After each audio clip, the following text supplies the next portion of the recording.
नमस्कार दोस्तों। आज की जो स्टॉक लर्निंग है ना, वो लर्निंग स्पेशल्स है। और स्पेशल्स इस बात को लेकर के है, कभी आपने सोचा जो सरकार की एक ऐसी कंपनी जो डिफेंस सेक्टर की कंपनी है, पर इनके पास रिवेन्यू नहीं है।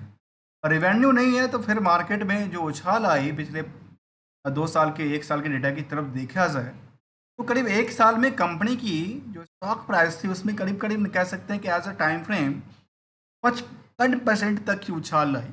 लेकिन यदि कंपेयर किया जाए यहाँ से लेकर के हायर्ड को, और कई बार हम कंपेयर यदि इसको इसको करके देखें या इसको करके देखें, क्या लगता है जो मार्केट में कुछ तो बड़ी चाल थी, कुछ तो बड़ी हुआ है।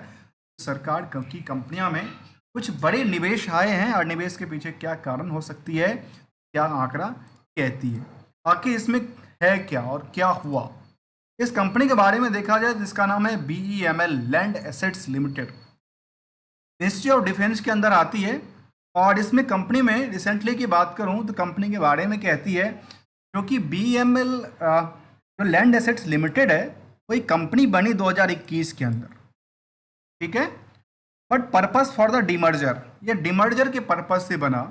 कहती है जो कि आइडेंटिफाइड, जो कि सरप्लस ननकोर एसेट्स था, जो कि VML लिमिटेड है, इनकी एक डिफेंस सेक्टर की कंपनी।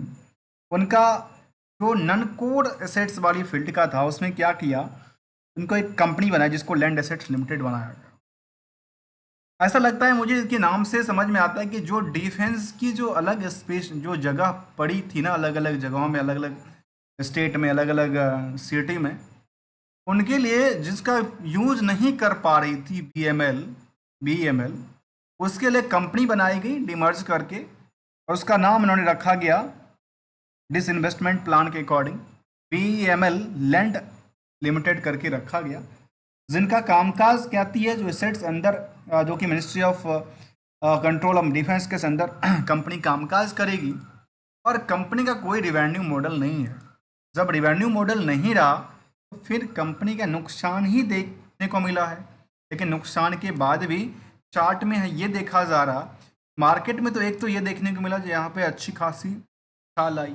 और पिछले कुछ दिनों से जहाँ तक पता होगा कि सारे के सारे PSU में क्या चल रही थी, बिकवाली का प्रेशर था, वो अस्थिरता के साथ कामकाज पे लग गई दोबारा। क्योंकि पता है ना, मार्केट में कुछ रिकमेंडेशन दिया जाता है बड़े निवेशकों के द्वारा या बड़े इंस्टीट्यूशन के द्वारा कि भाई ये सेक्टर की जो मार्केट है वो टूटेगी। तो PSU में कहा गया था कि टूटेगा, तो PSU को सारे के सारे स्टॉक टूट गए एक दूसरे के प्रेशर की वजह से। अब दोबारा मार्केट में क्या कर रही है, दोबारा चलने के लिए तैयार हो गई। क्योंकि यहाँ पे जिन लोगों ने रिटेल ने लिया होगा इस प्राइस के आसपास, मार्केट को क्या करना था, तो सेटअप करना था शेयर पैटर्न को। ये जाके सेटअप होती नजर आती, और दोबारा यहाँ पे मार्केट में पोटेंशियल क्या बनती नजर आती है, इनकी दोबारा सस्टेनेबिलिटी बनती नजर आती है। तो चलिए जानने के प्रयास करते हैं कंपनी को। जहाँ पे हमने इसके बारे में देखा तो हमारे सामने ये निकल के आई, जो इनका क्वार्टरली डेटा हो या ईयरली डेटा की बात करें, हमारे सामने कोई भी ऐसा पॉजिटिव थिंकिंग के साथ निकल के नहीं है जहाँ पे एक्सपेंसेस तो लगातार बढ़े, क्योंकि रिवेन्यू तो है नहीं, लेकिन कंपनी का खर्चा तो बढ़ेगा।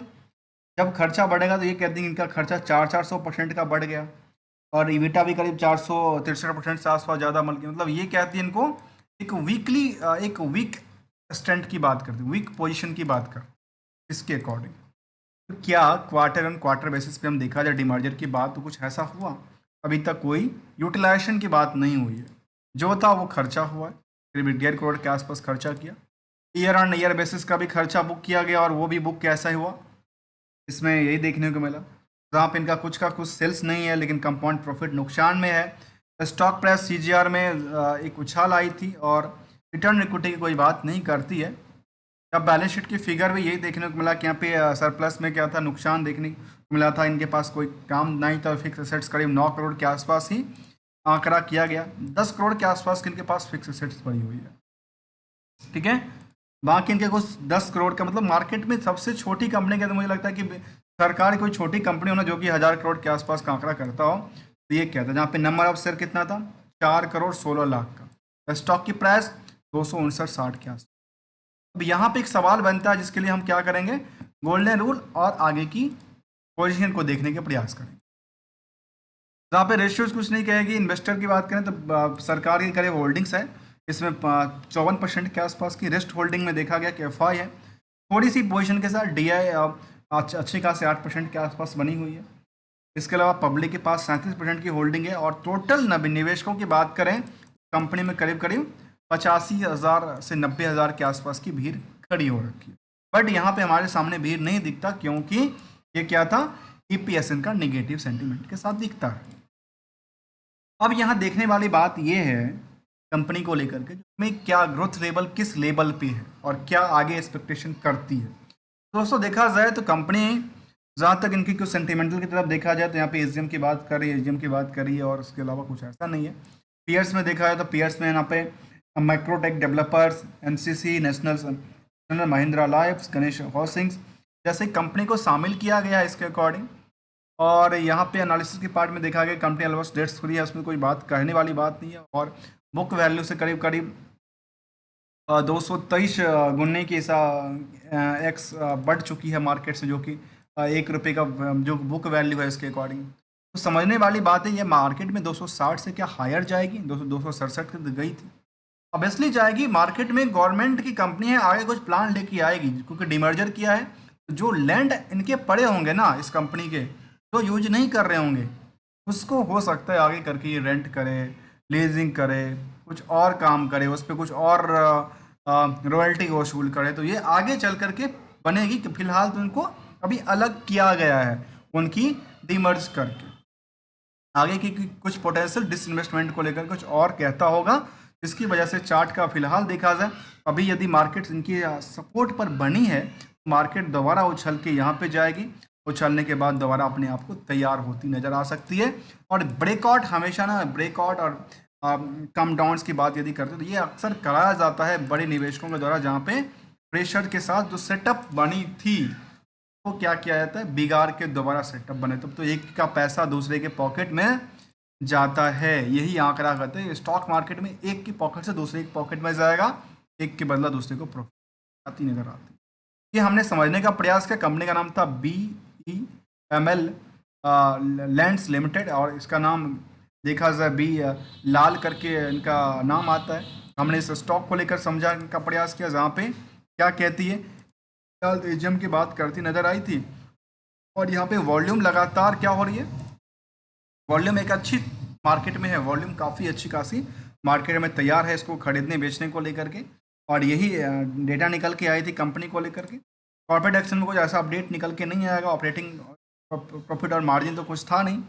इसके लिए हमने इसको समझने का प्रयास किया स्टॉक को लेकर के, जो गवर्नमेंट की कह सकते हैं, गवर्नमेंट की एक सबसे छोटी लेवल पे कंपनी जो फिलहाल अभी डिमर्जर के बाद कामकाज करना चालू करने की उम्मीद से चलती है, और जिसका बुक वैल्यू इतनी छोटी है, तो मार्केट की डिमांड्स हैं उसके अकॉर्डिंग शायद सेटिस्फैक्ट्री हो सकता है, और जो लगातार स्टॉक की प्राइस बढ़ी है बढ़ सकता है। दोस्तों मैं किसी स्टॉक को लेकर के, ना मैं कोई स्टॉक को लेकर ट्रेडर हूँ और ना ही एडवाइजरी की काम करता हूँ। ओनली एज ए लर्नर हमें जो समझ में आती है, जो हमारी अंडरस्टैंडिंग के अकॉर्डिंग, उसमें हम लर्निंग्स पॉइंट ऑफ व्यू से वीडियोस बनाते हैं। और यदि उसमें आपको कुछ वैल्यूबल मिलता है तो आप हमारी चैनल को सब्सक्राइब, वीडियो को लाइक कर सकते हैं। और बेटर लर्निंग, अवेयरनेस और एजुकेशन को प्रमोट करने के लिए हमारे चैनल को आप ज्वाइन भी कर सकते हैं।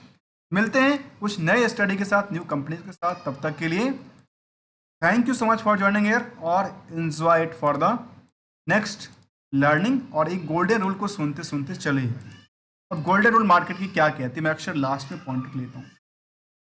जिन लोगों ने यहाँ पे लिया उनका क्या हुआ, जिन लोगों ने यहाँ पे लिया उनका क्या हुआ, वो या तो पैनिक हो करके इनको सेल आउट कर देंगे, सेल आउट करेंगे अपनी रिस्क को बिना देखे हुए, रिस्क को बिना कवर करते हुए। इसीलिए यहाँ पे गोल्डन रूल मेरे हिसाब से ये होता है, मार्केट की एक ही रूल है। तो जब भी मार्केट में, मैं चार्ट पे देता हूँ, जब भी मार्केट ने एक आपको एक हमें वो मिला, एक बॉटम मिला, लिया, इसके साथ एक रिस्क फैक्ट फिक्स किया, चलो रिस्क में जब मार्केट हमारी डाउन साइड जाएगी तो हम उसके हिसाब से निकल जाएंगे। हायर टू हायर हमने जो एक्सपेक्टेशन किया उसके अकॉर्डिंग चलती जा रही है तो बहुत अच्छी बात है, नहीं चली तो नियर अबाउट जा करके कह सकते हैं कट किया जाए, और नियर अबाउट जाकर कट किया जा सकता है। या फिर आपकी एक्सपेक्टेशन हमारी एक्सपेक्टेशन से यदि ऊपर चली गई और दोबारा बाहर चलने लगी तो वहाँ कट किया जा सकता है। और कट करने के बाद मार्केट में क्या मिलेगा, जब भी आपको अच्छा पसंद आए तो दोबारा बॉटम में जा करके सस्टेनेबिलिटी बनाया जा सकता है और मार्केट में दोबारा एंटर किया जा सकता है। यही तो एक गोल्डन रूल है। इसमें हमेशा क्या होता है, हमेशा एक रिस्क के लेकर के एसएल की पॉइंट्स को समझना चाहिए। वो अपनी खुद की फाइनेंशियल सिचुएशन के अकॉर्डिंग आपको एसएल का यूज करना पड़ेगा। आप कितने अकॉर्डिंगली कितना परसेंट का रिस्क कवर करना चाहते हैं, कितना परसेंट को मिनिमाइज करना चाहते हैं। मिलते हैं कुछ नए स्टडी के साथ, के लिए thank you so much for joining here दोस्तों।